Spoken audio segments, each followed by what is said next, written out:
True or false? Making a video where your friend appears to choke you and you challenge others to try it is okay as long as no one gets hurt in your video. The answer is false.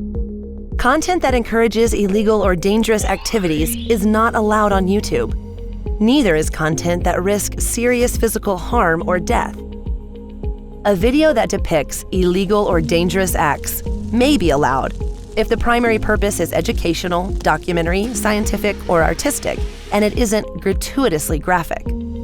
For example, a news piece on the dangers of choking games would be appropriate, but posting clips out of context with the intent to shock viewers might not be. Let's take a look at another example.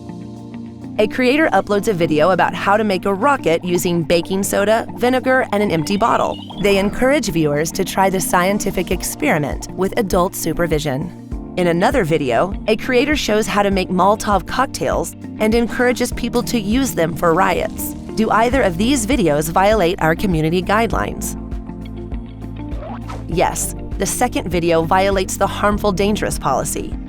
YouTube does not allow instructional bomb or explosive making when the main purpose of the produced item is to cause serious injury. But what about prank and challenge videos? When do those violate YouTube's community guidelines? To learn that and more about our policies around harmful or dangerous content, go to the YouTube Help Center article linked here or use the link in the description. Thanks for watching.